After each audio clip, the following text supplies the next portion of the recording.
Okay, well, welcome to the first of a number of video lectures for ERTH and OCN312, Advanced Mathematics for Scientists and Engineers.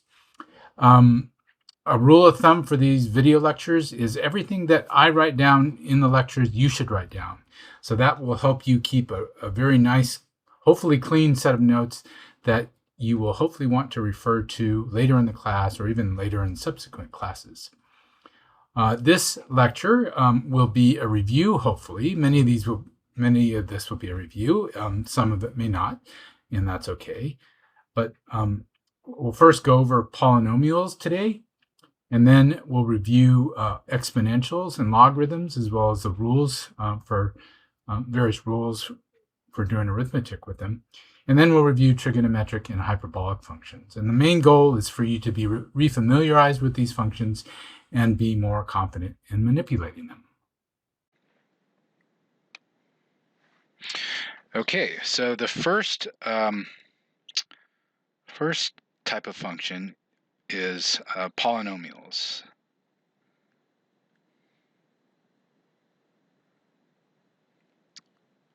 And actually, before we get into polynomials, let's just talk about the situation where we have y being a general function of x. So in other words, y is the value of that function evaluated at point x.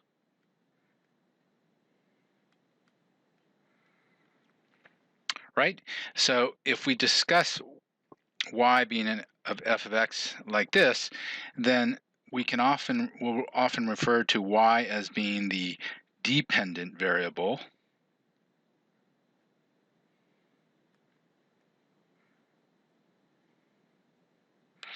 and x being the independent variable.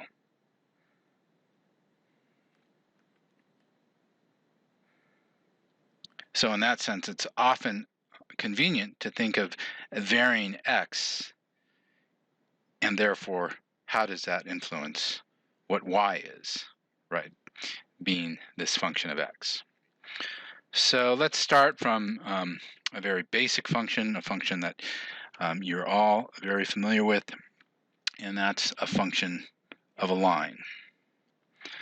So we might draw x being the independent variable on the horizontal axis and y the dependent variable being on the vertical axis in this case. And when we do that, we can sketch our line as such. And when x is equal to 0, we have an intercept, which we can refer to as b, and the slope of the line is m. Right, so the function of x is mx plus b. Okay, and so a line, as you know, is a first order polynomial.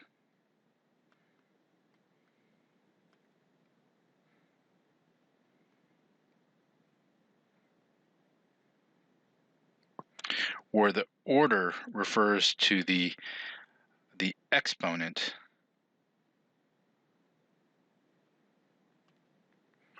on our independent variable, in this case x. So we have x raised to the first power, so this is a first order polynomial. And being a first order polynomial, this means that the function is proportional to y and it increases linearly with it. Okay, so maybe I've sort of beaten that to death, but I do that because I'd like to relate this to a general polynomial. So the general n-degree polynomial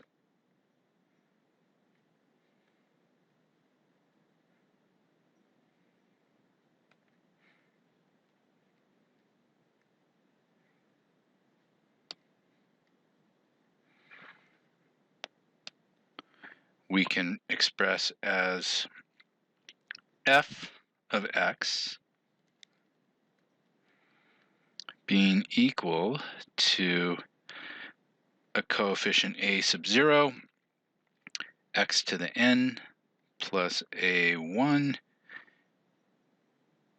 x to the n minus 1 plus a2, x to the n minus 2, etc., all the way down to a sub n x to the 0 power, or which is, of course, 1. And we can, in general, equate that function. Generally, it's equated to 0. So this is our general n-degree polynomial. Now, the order of the polynomial is the greatest exponent on x that has a non-zero coefficient.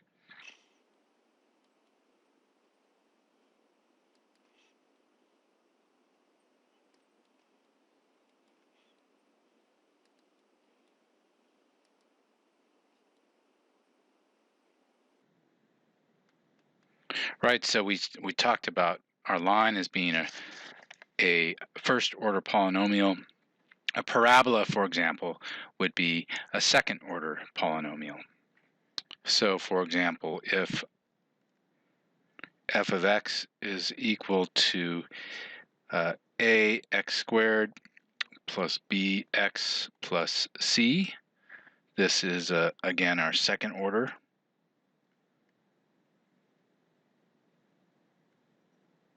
polynomial. And the second-order polynomial has two roots, or two solutions.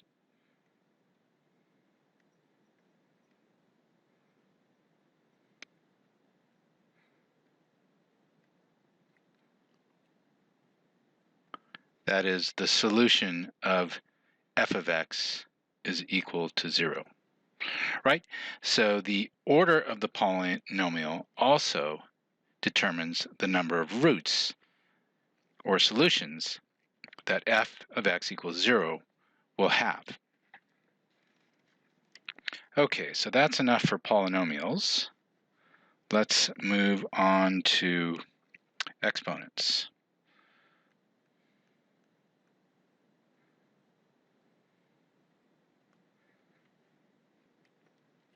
So a function involving an exponent, f of x, would describe a constant a raised to the x power. And if x is an integer, a simple way to interpret this is that we're multiplying a by itself x times.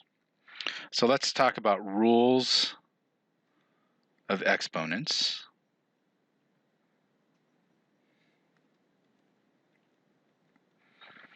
So if we have a raised to the x power multiplied by a raised to the y power,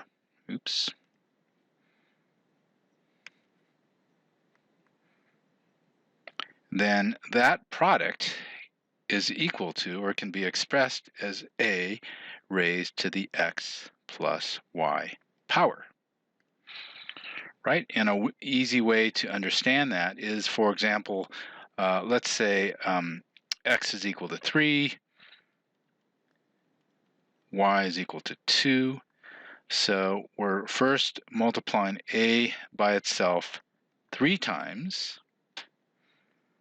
right? That's a to the 3 power. And then we're multiplying that by a multiplied by itself twice. And you can see that the solution is obvious, right? It's a to the 5th power, a to the y plus x power. So a related rule is when we have a to the x divided by a to the y, and that is equal to a to the x minus y. And you can imagine if we take the same example, if we have a cubed divided by a squared, then the result is a to the first power, right? A to the 3 minus 2 power in that example. Okay, the other rule of exponents that I'd like to review is if you have a raised to the x power and you raise that whole quantity to the y power, then the result is a raised to the x times y power. Okay, so we have a multiplied by itself x times, for example, and then we're multiplying that product by itself y times. So that's a to the x times y. A times b raised to the x power is equal to a raised to the x power, b raised to the x power. So this represents a situation where the order of the multiplication doesn't matter. We can multiply a by itself x times, followed by multiplying b by itself x times. And that's equal to multiplying ab times ab x times. Okay. So this is a general exponent function, exponential function. There's a very special exponential function when a is equal to e.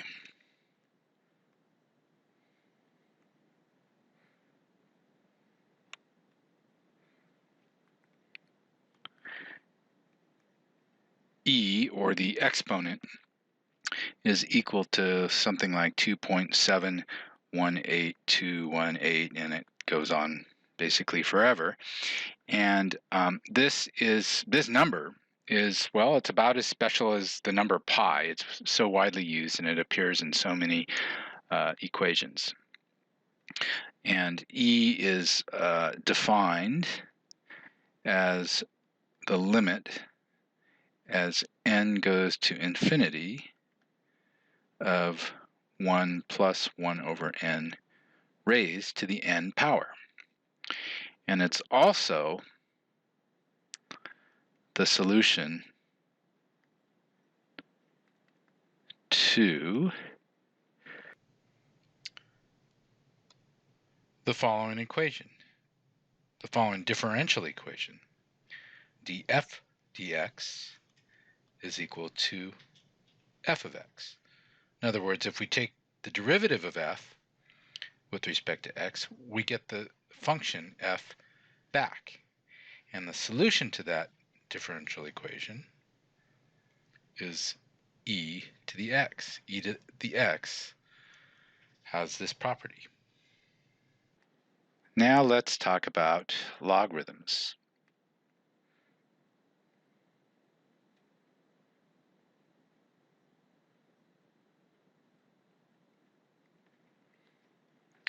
So the log is the inverse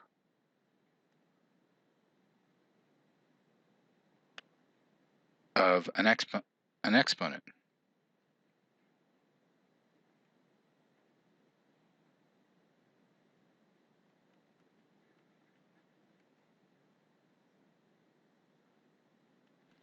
Right? So in other words, if, for example, m is equal to a raised to the x power, then the log tells us, well, x is equal to the log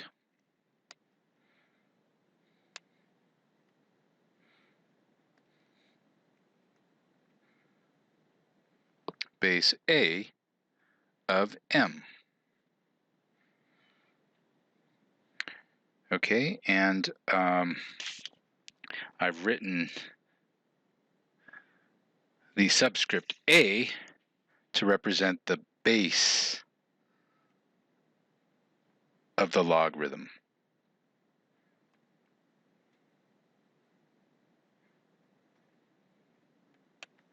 Okay, this tells us that m, when raised to the x power, this tells us that x is the log of m when a is raised to the x power, so a being the base of the log. Now, if a is equal to e, then, oops, my e disappeared, then log base e is referred to as the natural log.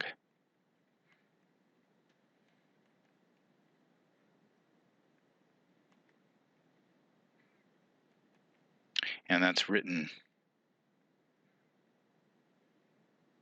often written as just ln. That is, the natural log of m is equal to the log base e of a number, in this case m. So now let's look at some rules of logs.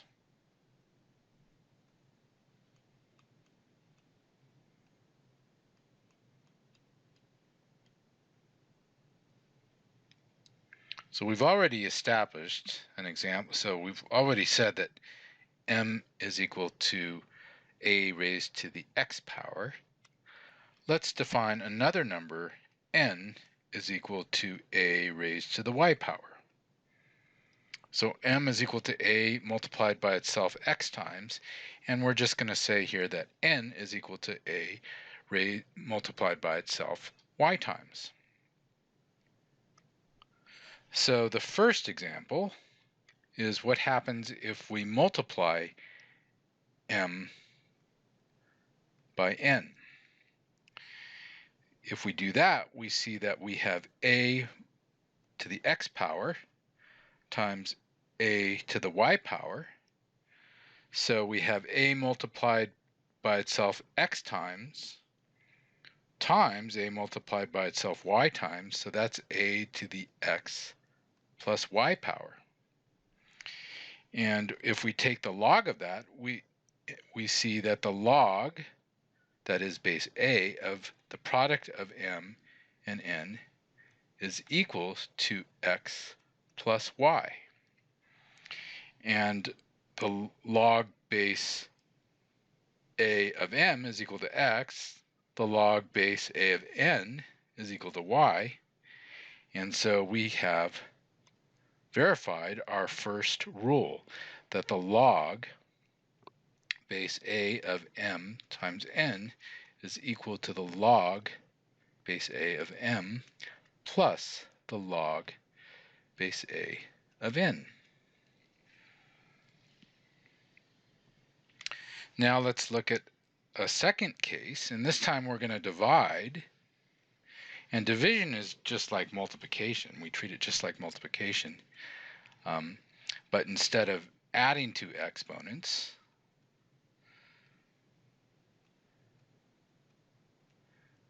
we subtract the exponents. So we have a multiplied by itself x times divided by a multiplied by itself y times.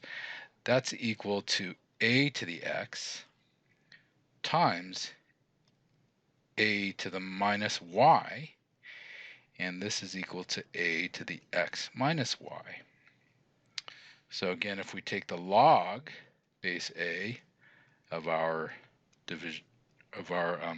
quotient, we see that that's equal to x minus y.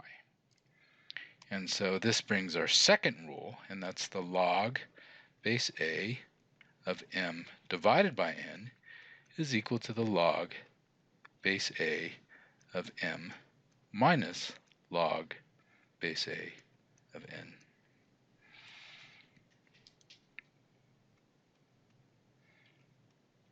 Now the third rule is the log of a, or log base a, of m raised to the p power is equal to p times the log of m. And the fourth rule is that the log base a of m is equal to the natural log of m over the natural log of a.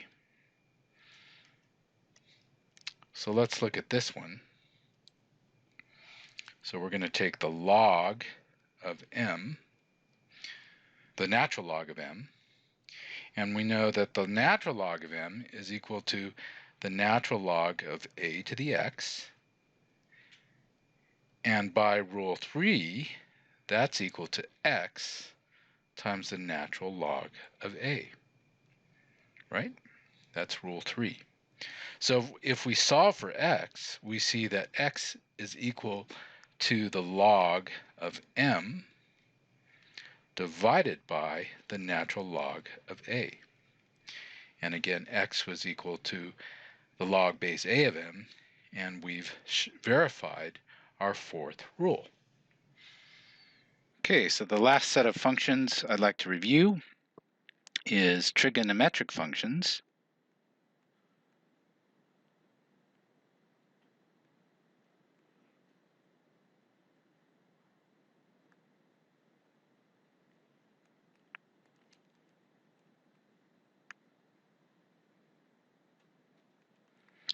Right? And I'll go ahead and sketch this out. This is a review of basic trigonometry, but we can draw a set of axes on our Cartesian plane and draw a unit circle centered on 0, 0, right? And so this has a radius of 1, our unit circle radius.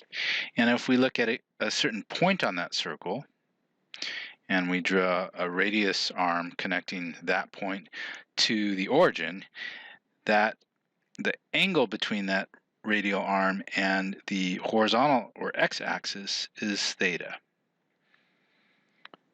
Okay. And if you recall your trigonometry, the x value of that point is equal to cosine of theta,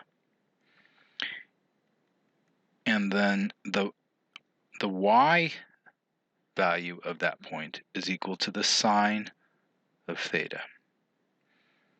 Okay, so this point is point x, y on our unit circle. And so that's one of the basic ways you were probably introduced to trigonometry. But what I would like you to be able to do is relate that geometric relationship to how cosine and sine vary with theta. So here is, so the vertical axis is the value of cosine and sine, and of course cosine and sine vary between 1, positive 1, and minus 1, and they vary between positive and minus 1 over the interval of theta going from 0 to 2 pi. Right? So let's consider sine theta first of all. So when theta, again, this is, let me make sure you know, this is the theta axis. And so when theta is equal to 0, right, then we're right on the x-axis. So sine theta is equal to 0. And as theta increases to 90 degrees, sine of theta increases to 1. So 90 degrees being pi over 2. And then as we continue around our circle, the sine of theta decreases back to 0 at 180 degrees, right? And then as we continue around this side where theta is greater than 180 degrees, then sine of theta becomes negative. Okay?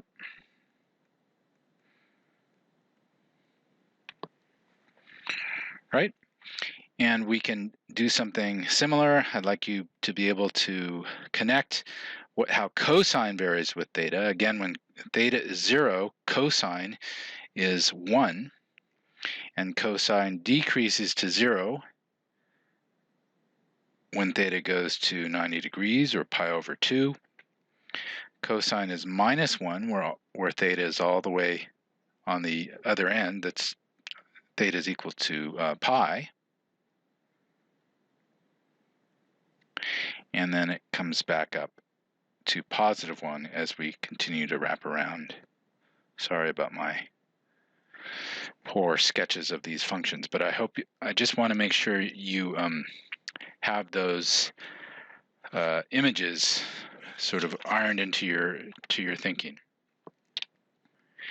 And so through geometry and other reasoning, there are many relationships between the various trigonometric functions. And I encourage you to review your trig identities in whatever, I mean, you can find tables easy enough online, or you can, of course, refer back to your favorite trig or calculus book to do that, because you're going to be using these trig identities to solve some of the problems in our homework assignments and throughout the class. So now let's talk about hyperbolic functions.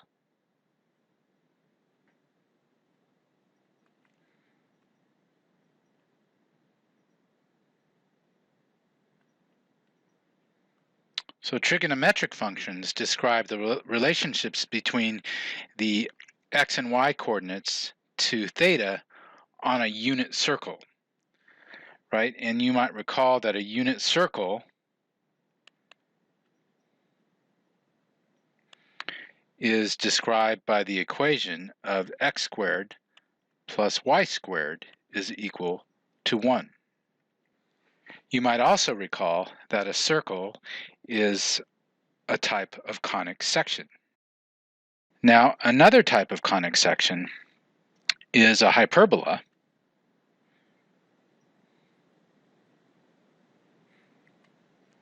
right? And that can be expressed by the equation of x squared minus y squared is equal to 1. So like trigonometric functions that relate x and y to angle theta, hyperbolic functions relate x and y to an angle about a hyperbola. So let's sketch a hyperbola so you have a sort of a visual picture of what these functions mean geometrically. So again, I'm sketching my x and y axis. And I'm also going to sketch two lines, x having a slope of 45, or having a slope of 1, an angle of 45 degrees, because these two sets of lines are what bound the hyperbola. And so the hyperbola has a y-intercept of +1 and -1, and it is, again, they asymptotically reach these two lines. Right, like that. Okay, so these are our hyperbolae, and so we'll sketch a point x, y, and as with our circle, we'll sketch an arm going from the origin to that point, and the angle that arm makes with our horizontal axis. Let's just call that alpha divided by 2. And with that, the y value of that point is equal to the hyperbolic sine of alpha, sinh alpha, and the x value see if I can draw it like that, is equal to the hyperbolic cosine of alpha. So the geometric relationships are analogous to the trigonometric functions. Now let's write out the hyperbolic cosine of x, and we can write that out as e raised to the x power plus e to the minus x power all over 2. Since the hyperbolic sine is equal to e to the x power minus e to the minus x power divided by 2. And we like our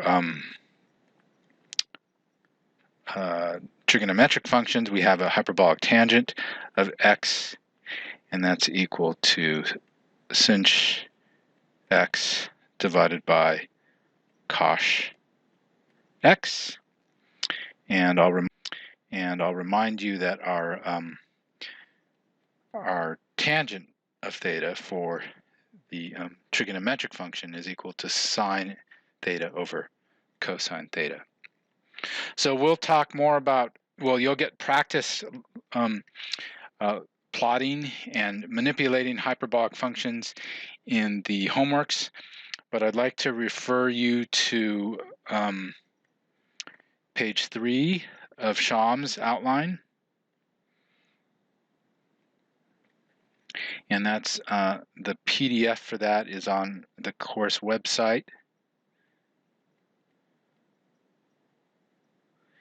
as well as page 1118 to 1119 of Greenberg's text.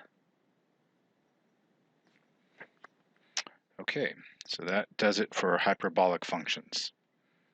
So the very last topic I'd like to discuss is odd versus even functions.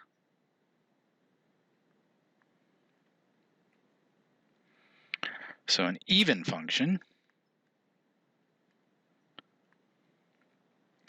describes a situation when the value at positive x is equal to the value of the function on the other end of the x-axis, at minus x. F of x is equal to f of minus x. So in other words, it's symmetric about x equals 0. An odd function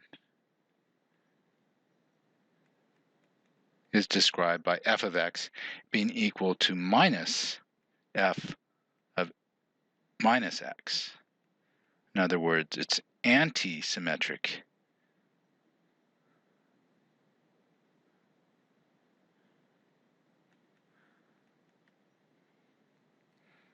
about x is equal to 0. So an example, actually, let me ask you this. So if we have cosine x, sine x, why don't you think to yourself which one is odd and which one is even? Okay, so I hope you can answer that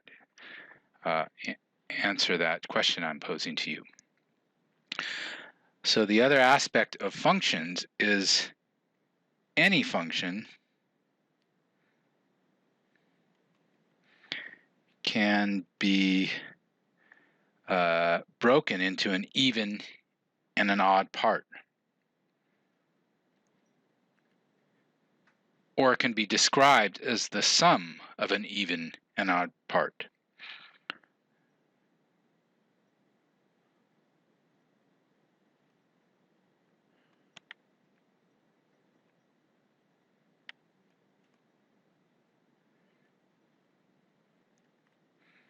So a decomposition of f of x into an even part can be written as the even part, represented by capital E of x, plus the odd part, represented by capital O of x. And that is done simply by taking f of x plus f of minus x divided by 2. So it's the mean of f of x and f of minus x. That's the even part. And the odd part is f of x minus f of minus x over 2. Okay, so we have 2 f of x's divided by 2. When we add those together, we get f of x. And then we add f of minus x divided by 2 minus f of x minus 2. So we're still preserving our original function, right? We're just showing how we can decompose it into this odd and even part. Now, of course, it may be true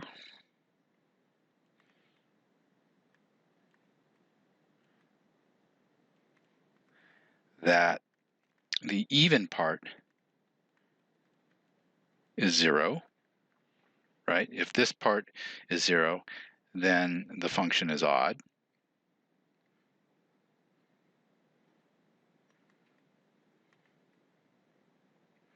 Right?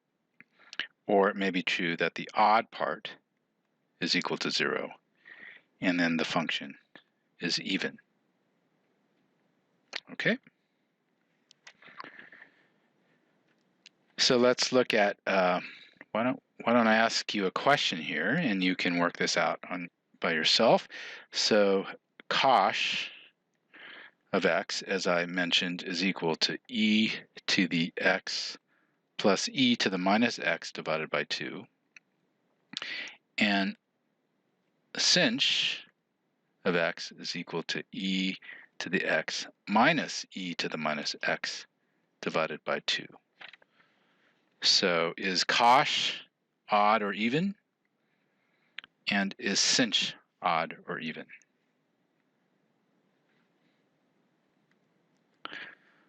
So this would be a time to, for example, stop the video and think about this question that I've raised and work this out for yourself. But now, assuming you've done that, I'll just talk about the answer, right? So we can transpose the sign on x, right? So if x is equal to positive x, then we can see cosh for x is positive is equal to itself when x is negative, right? Because we're adding both the positive and negative terms here. So cosh is even, and sinh is odd.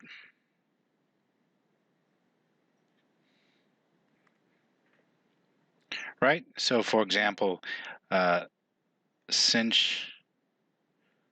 of positive x is equal to e to the positive x minus e to the minus x over 2.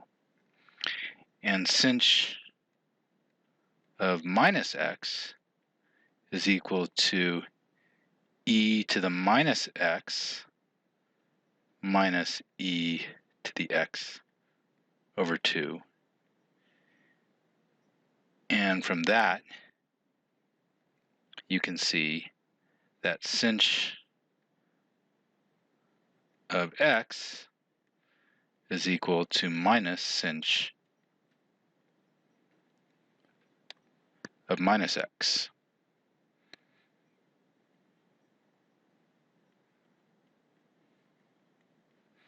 Okay. All right. Well, hopefully this review helped sort of jog your memory and sort of helps you think about these functions, and you'll get to have some practice in working with them in the homeworks. So that'll conclude this video.